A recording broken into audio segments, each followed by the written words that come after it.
సమకూర్చబడిన పరిశుద్ధ జనాంగమైన మీ అందరికీ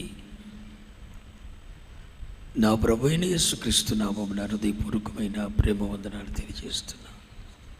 పరిశుద్ధ బైబిల్ గ్రంథములో నుండి మత్తయి సువార్త 13వ అధ్యాయం 31వ వచనం నుండి అందరం కలిసి చదువుకుందాం. ఆయన మరి ఒక ఉపమానము వారితో చెప్పాను.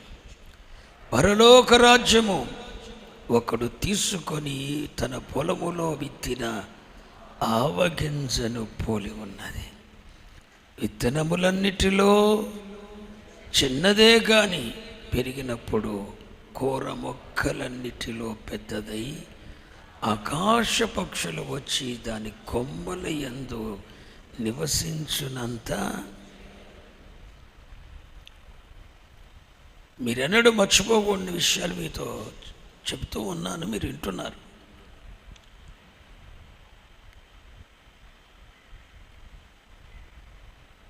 పెంతెకొస్తు పండగ దినమున, అంటే మన రక్షకుడు ప్రభువైన యేసుక్రీస్తు వారు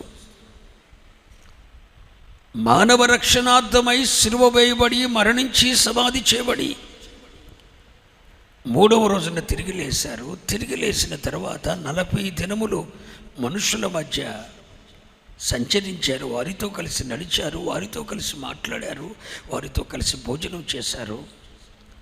మనుషుల మధ్యనే సంచరిస్తూ 40 దినాలు భూమి మీదే ఉండిపోయారు.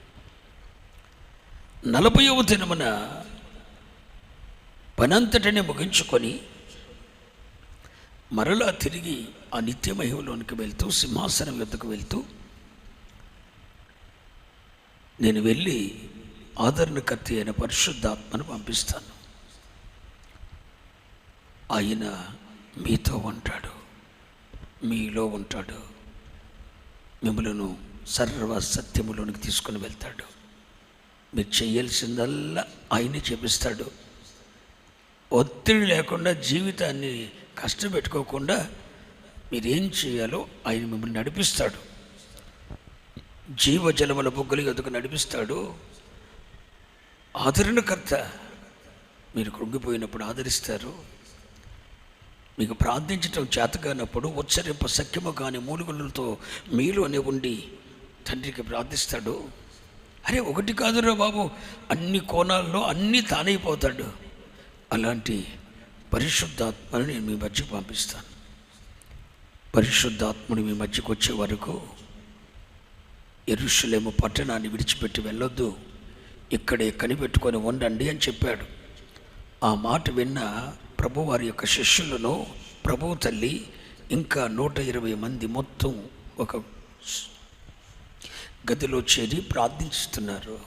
ప్రభు ఆరోహణమై వెళ్ళారు. 40వ దినాన ఆరోహణమై వెళ్ళిన గడియ నుండి ఆత్మ కొరకు, పరిశుద్ధాత్మ కొరకు కనిపెడుతున్నారు. 10 పగళ్ళు అయిపోయాయి, 10 రాత్రులు అయిపోయాయి. 10 పగళ్ళు 10 రాత్రులు అన్నపానాలు లేకుండా మరి ఎలా గడిపారో తెలియదండి. ఏక మనస్సుతో, ఏకాత్మతో వారు ప్రార్థన చేస్తూ ఉండగా పరిశుద్ధాత్ముడు అగ్ని నాలుకల వలె విభజించబడి ఒక బలమైన గాలి వంటి ఒక శబ్దం వచ్చింది. అదే సమయంలో అగ్ని నాలుకల వలె విభజించబడి ఒకే అగ్ని 120 నాలుకలుగా విభాగించబడి ఎవడి మీదకు ఏ అభిషేకం వెళ్ళాలో ఆ అభిషేకాన్ని చేసింది. ఆ రోజున పేతురయ్య నిలబడి మొట్టమొదటి సందేశాన్ని, వర్తమానాన్ని ప్రకటిస్తే 3000 మంది బాప్తిస్మం పొందారు. ఆ దినమున పరిశుద్ధాత్మ దేవుడు భూమి మీదకు వచ్చినాయి. ప్రభు 40వ దినాన్ని ఎత్తబడ్డాడు. 10 రోజులకి ఎత్తబడి 10 రోజులు, అందుకే సరిగ్గా 50వ రోజు దినమున పరిశుద్ధాత్మ దేవుడు భూమి మీదకి వచ్చాడు. ఆ దినమున 120 మందితో దేవుని రాజ్య స్థాపన, పరలోకమునకు ప్రతిబింబమైన, పరలోక రాజ్యమునకు పోలికగా ఉన్న సేమ్ పరలోక రాజ్యాన్ని తలపిస్తున్న ఒక పోలికగా ఉన్న సార్వత్రిక దేవుని సంఘాన్ని పరిశుద్ధాత్మ దేవుడు భూమి మీద తన రాజ్యముగా స్థాపించాడు. దేవుని రాజ్యము అంటే పరలోక రాజ్యమునకు ప్రతిబింబముగా. ప్రతిబింబం అంటే అర్థం ఏంటి? ఒక అద్దం ఉందండి, ఆ అద్దంలో నేను చూసుకుంటున్నాను. ఆ అద్దంలో ఎవరి ప్రతిబింబం ఉంటుంది చెప్పండి? నా ప్రతిబింబమే ఉంటుంది. ఆ అద్దంలో నా ప్రతిబింబమే ఉంటుంది.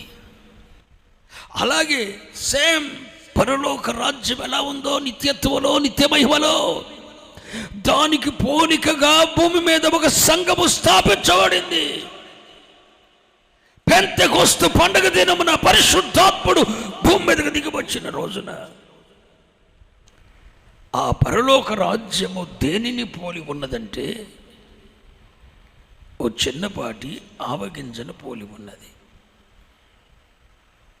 చాలా జాగ్రత్తగా వినండి. ఎలా ఉంది మాట్లాడినారా? అది ఆవగింజ అనేది కూర మొక్క అని బైబిల్లో ఉంది. ఏంటి మాట్లాడినారా? కూర మొక్క.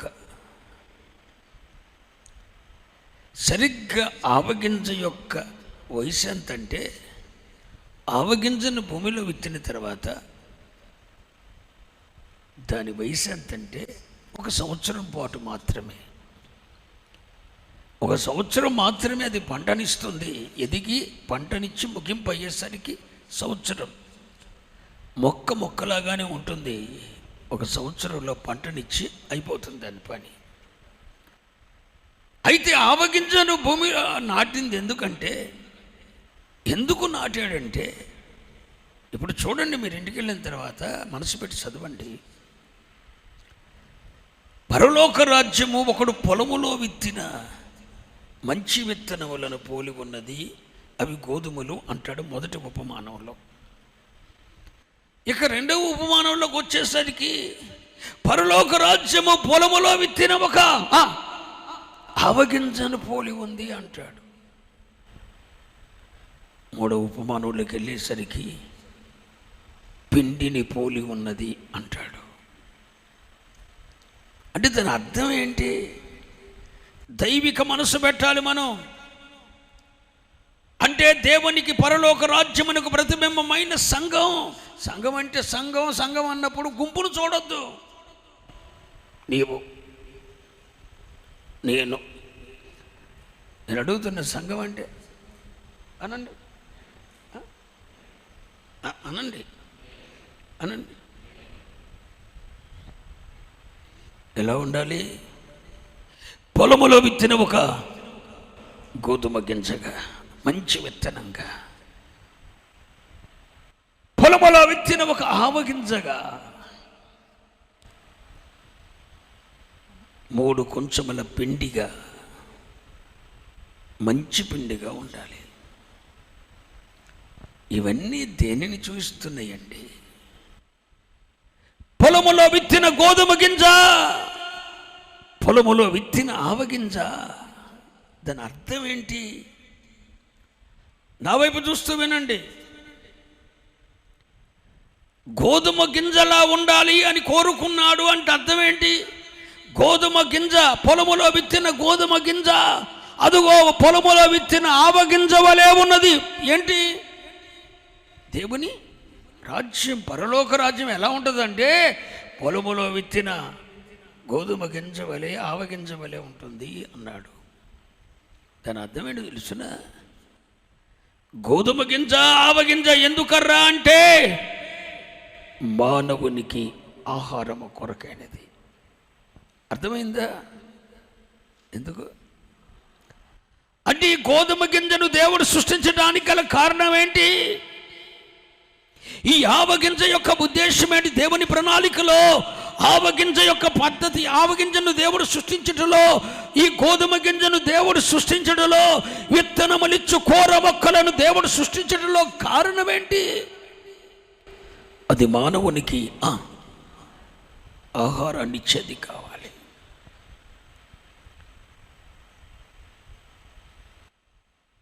ఆహారము కొరకైనది అంటే దేవుని మనస్సులో ఏముంది? పరలోక రాజ్యం ఎలా ఉండాలంటే, నీవే ఒక పరలోక రాజ్యానికి ప్రతిబింబముగా ఉంటే, నేనే పరలోక రాజ్యానికి ఒక ప్రతిబింబముగా ఉంటే, సార్వత్రిక దేవుని సంఘము పరలోక రాజ్యమునకు ఒక ప్రతిబింబముగా ఉంటే, నీవు గోధుమ గింజలా ఆవగింజలా ఆహారంగా ఉండాలి. ఎలా మాట్లాడరేంటండి? ఆహారంగా ఉండాలి.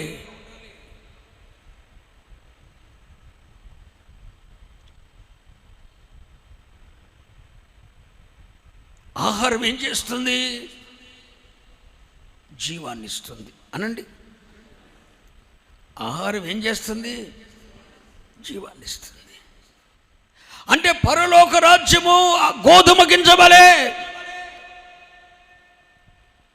ఆవ గింజ వలె భూమి మీద విత్తబడి లోకానికి, ప్రజలకు జీవాన్ని ఇచ్చే ఆహారాన్ని ఉత్పత్తి చేసేదిగా ఉంటుంది అని దేవుడు భూమి మీద తన రాజ్యాన్ని స్థాపించాడు. జీవము అంటే అర్థం ఏంటంటే, భూమి మీద మనం తింటున్న ఆహారం జీవాన్ని ఇచ్చింది అంటే అర్థం ఏంటి? భూమి మీద మన మనుగడ కొనసాగించడానికి జీవాన్ని ఇచ్చింది. కానీ పరలోక రాజ్యములో ఉన్న గోధుమ గింజ, ఆవగింజ ఇచ్చే ఆహారం జీవాన్ని ఇస్తుంది. అదే జీవం అంటే పరలోక జీవం, దేవుని జీవాన్ని.